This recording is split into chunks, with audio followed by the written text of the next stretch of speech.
बिस्मिल्लाहिर्रहमानिर्रहीम। अस्सलाम वालेकुम। कैसे हैं आप सब। आज मैं लेकर आई हूँ आप लोगों के लिए बहुत ही डिलीशियस ढाबा स्टाइल में बनने वाली मूंग दाल की रेसिपी। आजकल गर्मियों का मौसम है तो इस मौसम में आप इस रेसिपी को ज़रूर ट्राई कीजिएगा। वीडियो अच्छी लगी तो उसको लाइक शेयर ज़रूर कीजिएगा। तो चलिए बनाना स्टार्ट करते हैं इस रेसिपी को। मूंग दाल बनाने के लिए मैंने यहाँ पे 1 कप मूंग की दाल ले ली है, जिसको बहुत अच्छी तरीके से चुन लिया है।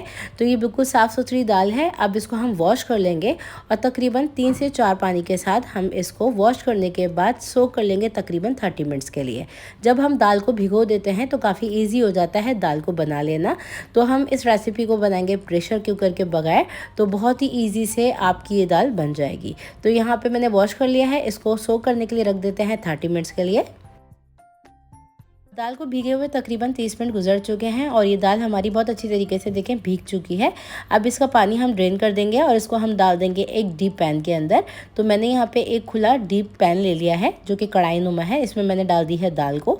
इसमें हम डालेंगे मीडियम साइज़ की कटी हुई प्याज। अब साथ ही हम इसमें शामिल कर देंगे 2 अदद छोटे साइज़ के टमाटर, जिनको मैंने इस तरह से काट लिया था। अब डालेंगे हम इसमें 3 अदद हरी मिर्चें छोटी वाली। इसके साथ ही हम डाल देंगे इसमें तकरीबन 7 से 8 जवे लहसुन के। नमक डालेंगे हम हस्बे ज़रूरत। हल्दी पाउडर इसमें शामिल कर देंगे हम 1 टीस्पून। अब हल्दी पाउडर के साथ ही हम इसमें पिसी हुई लाल मिर्चों का इस्तेमाल करेंगे, जो कि मैं शामिल करी हूँ 1 टीस्पून। मिर्चें कम या ज़्यादा अपने टेस्ट के अकॉर्डिंग डाल सकते हैं। कुटी हुई लाल मिर्च जाएगी इसमें 1/4 टीस्पून खूबसूरती के लिए। अब इसमें हम शामिल कर देंगे मक्खन, जो कि मैंने डाला है 1 टेबल स्पून। आप इसमें घी का इस्तेमाल भी कर सकते हैं। अब इसमें हम शामिल करेंगे 4 कप पानी और 4 कप पानी डालने के बाद हमने इसको मीडियम फ्लेम पे पकाने के लिए रखना है तकरीबन 15 से 20 मिनट के लिए। तो यहाँ पे मैंने पानी शामिल कर दिया है, मिक्स कर लेते हैं ऐसे। अब हम इसको रख देते हैं चूल्हे के ऊपर और चूल्हे के ऊपर पकने के बाद एक बॉयल आने देंगे। तो मीडियम फ्लेम पे मैंने इसको पकने के लिए रख दिया है। इस स्टेज के ऊपर जब इसमें स्लाइटली बॉयल आना स्टार्ट हो गया है तो कर दिया है कवर। अब 20 मिनट के बाद इसको चेक करेंगे। अब तकरीबन 20 मिनट गुजर चुके हैं तो चूल्हे की आंच को मैंने हल्का कर दिया है ताकि छींटे ना आए। अब इसको मिक्स कर लेंगे हम। तो यहाँ पे आप देख सकते हैं टमाटर हमारे बहुत ज़्यादा सॉफ्ट हो चुके हैं। इस स्टेज के ऊपर इसको बहुत अच्छी तरीके से हम मिक्स कर लेंगे और मिक्स करने के बाद अब हम इसको फिर दोबारा से पकने के लिए छोड़ देंगे कवर करके तकरीबन 10 से 12 मिनट के लिए मज़ीद। तो कर देते हैं इसको कवर, चेक करेंगे इसको 10 से 12 मिनट के बाद। अब दाल को पकते हुए तकरीबन 10 से 12 मिनट गुजर चुके हैं। तो देखिए हमारी दाल बहुत अच्छी तरीके से गल चुकी है। इस स्टेज के ऊपर हम इसको मिक्स कर लेंगे लैडल की मदद से और टमाटर के अंदर जो छिलके होते हैं ना उसको हम निकाल लेंगे, क्योंकि ये टमाटर हमारे बहुत अच्छी तरीके से देखें इसके अंदर डिज़ोल्व हो चुके हैं। मैंने इसको लैडल की मदद से अच्छी तरीके से मैश कर लिया है। तो ये जो हमारे छिलके हैं इनको हम निकाल देंगे। ये बहुत ही ज़्यादा बुरे लगते हैं आते हुए, तो इसको निकाल के हम साइड में कर देंगे।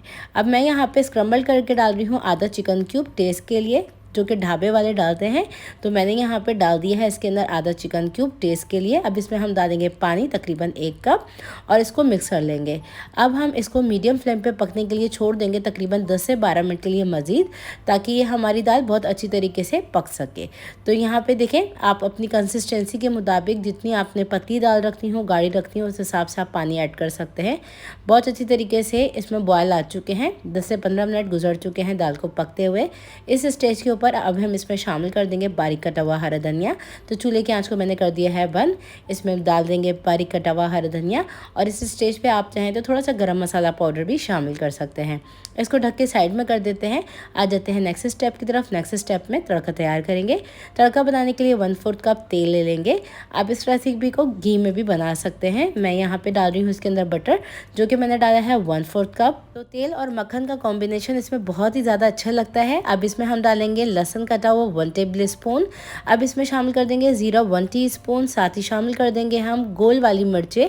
तो चिली बटन डाल देंगे इसमें तकरीबन 5 से 6 अदद। इसको बहुत ही ज़्यादा फ्लेवरफुल बनाने के लिए हम कड़ी पत्ता शामिल करें तो हाथों से क्रश करके आपने इसमें कड़ी पत्ता शामिल करना है, जिससे बहुत ही ज़्यादा टेस्ट इन्हेंस हो जाएगा इस तड़के का और बटर के साथ बहुत ही ज़्यादा मज़ेदार ये तड़का बन के तैयार होगा। तो यहाँ पे अच्छी तरीके से इसको मिक्स कर लेते हैं। स्लाइटली गोल्डन ब्राउन होने देंगे। तो देखें लहसुन हमारा गोल्डन ब्राउन ब्राउन होने लगा है तो ये तड़का हमारा बिल्कुल रेडी हो चुका है। इस स्टेज के ऊपर इस तड़के को हम पोर कर देंगे दाल के ऊपर। तो बहुत ही ज़्यादा डिलीशियस रेसिपी है। इस गर्मी के मौसम में आप इसको सर्व कीजिए रोटी के साथ, नान के साथ या फिर बॉयल राइस के साथ। बहुत ही ज़्यादा डिलीशियस लगती है। तड़का लगाने के बाद इसको हल्का सा मिक्स करेंगे और इस स्टेज के ऊपर थोड़ी सी हम हरी मिर्ची डाल देंगे कटी हुई और थोड़ा सा गरम मसाला पाउडर डाल देंगे खुशबू के लिए।